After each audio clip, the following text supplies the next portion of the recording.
adalah sebuah pulau kecil yang masuk dalam kawasan Kabupaten Pesisir Tengah, Provinsi Lampung.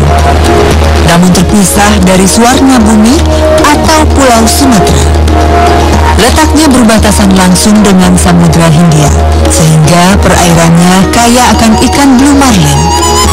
Untuk menuju ke Pulau Pisang, kami melalui Pelabuhan Tebaka, sebuah pelabuhan kecil tanpa dermaga. Hanya ada bangunan semacam pos ronda sebagai tempat menunggu datangnya perahu. Saat cuaca normal, perahu taksi fiber kapasitas 25 orang beroperasi 2 kali sehari, yaitu setiap jam 8 pagi dan jam 2 siang.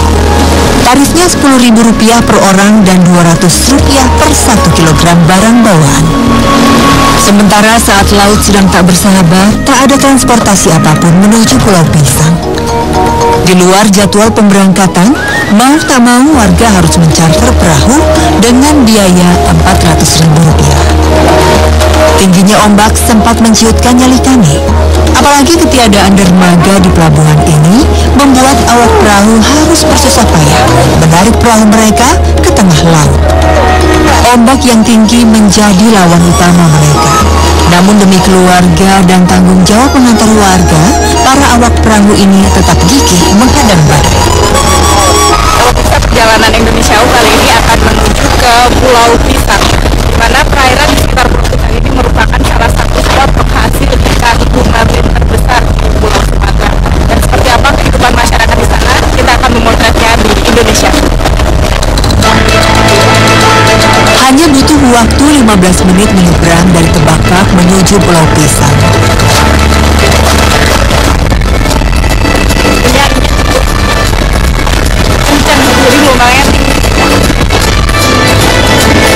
Rasa pusing akibat digoyang ombak sontak terobati dengan keindahan alam Pulau Pisang yang mempesona. Kami disambut pasir putih dan lautan bening, serta jajaran perahu yang menjadi simbol mata pencarian utama warga Pulau Pisang. Blue marlin atau Makaira nigirkan merupakan ikan yang terdapat di perairan tropis dan berada hampir di setiap benua. Beruntung saat ini sedang musim marlin.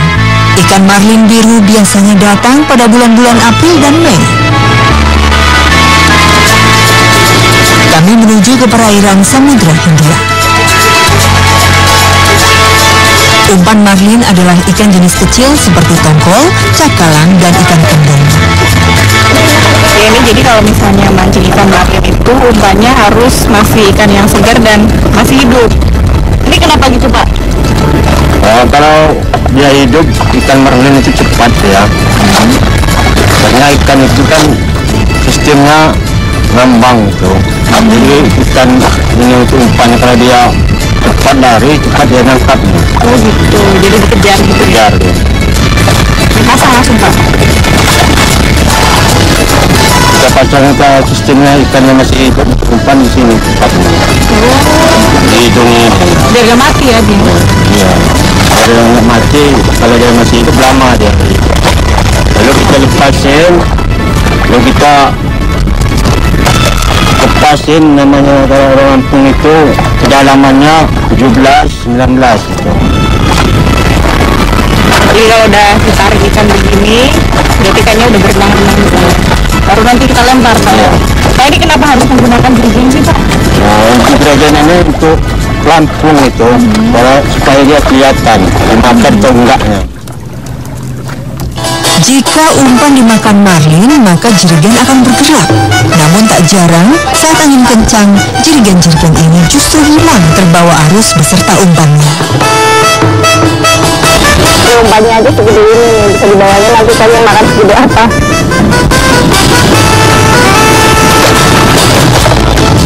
Pak, biasanya kalau sehari ini pasang berapa umpan jerigen, Pak? Ya tergantung kita dari dapat umpannya ya. Kalau memang dapat 25 ya dibuang semua berarti jerigen kita. Tapi kalau dapat 15 ya buang 15. Ya kalau nggak dapat ya nggak dapat beneran, namanya di laut ini rezekinya nggak tentu, Mbak. Betul. Jadi biasanya kalau misalnya 25 jerigen itu kira-kira yang bisa dibawa pulang itu biasanya berapa, Pak?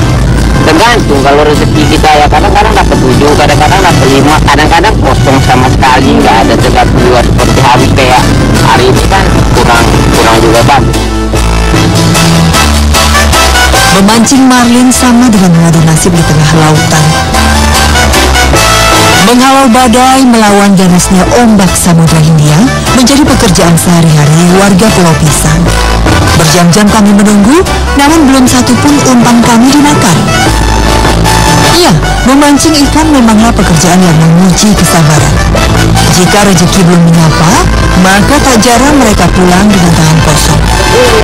Di sebagian negara, memancing ikan marlin diatur dalam regulasi yang hanya memberikan izin kepada pemancing untuk menangkap marlin dengan ukuran tertentu. Kesabaran kami akhirnya membuahkan hasil. 1 dari 15 umpan termakan ikan. Dibantu rekannya, Pak Joni pun menarik senar. Blue marlin merupakan jenis ikan tangkap besar, maka untuk menariknya pun harus ekstra hati-hati dan tetap menjaga keseimbangan perahu. Agar perahu tidak goyang, nelayan harus memastikan ikan marlin dalam keadaan mati. Karena jika masih hidup, gerakan ikan ini dapat mengganggu keseimbangan perahu yang kita tumpangi.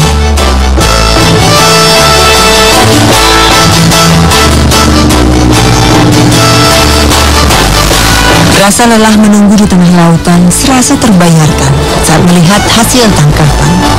Kami pulang tidak dengan tangan kosong. Jika sedang musim marlin dan cuaca bagus, sekali melaut, nelayan bisa mendapatkan sampai 7 ekor blue marlin. Namun jika cuaca sedang buruk seperti ini, 1 ekor blue marlin sangat berarti bagi mereka.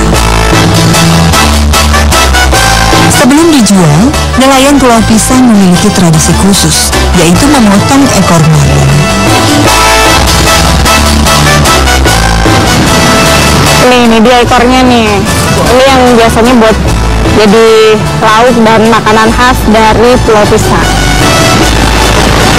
Ekor marlin. Ketiadaan alat pendingin karena tak ada pasokan listrik membuat nelayan tak boleh menunda jual tangkapannya. 1 kilogram blue marlin berkisar Rp20.000. 7 kilo kali 20.000. Jadinya 540 ya. Tak ada pasar ikan di Pulau Pisang. Karena itu, nelayan langsung menjualnya kepada tengkulak. Oke, jadi blue marlin ini nih ada 2 jenis. Kalau tadi kita dapetin yang jenis nggak ada ini seperti sayap ini, jadi ada nelayan yang dapat ini nih, ada jenis marlin yang ada sayapnya nih jadi kayak sayap kupu-kupu. Kalau orang sini bilang kalau jenis ini, mereka bilangnya kelelayaran. Setelah menjual tangkapan, kini saatnya saya dan Pak Joni menikmati ekor marlin. Membakar ekor hasil tangkapan marlin memang menjadi tradisi masyarakat Pulau Pisang sebagai simbol untuk turut menikmati hasil tangkapan.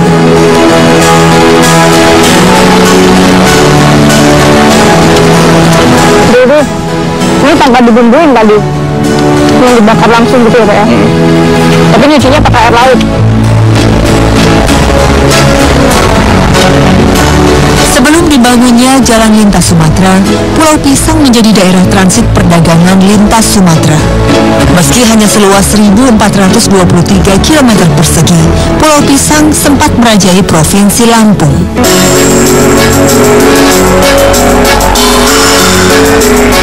Hasil cengkeh dan kekayaan lautnya berjaya sejak zaman Belanda. Bahkan pada tahun 1890, di pulau kecil ini sudah dibangun sekolah yang kini masih berdiri kokoh. Namun sayangnya, pada tahun 1978, seluruh tanaman cengkeh di Pulau Pisang mati. Pendapatan masyarakat pun menurun drastis. Pembangunan jalan Trans Sumatera membuat transportasi perdagangan melalui jalur laut sepi.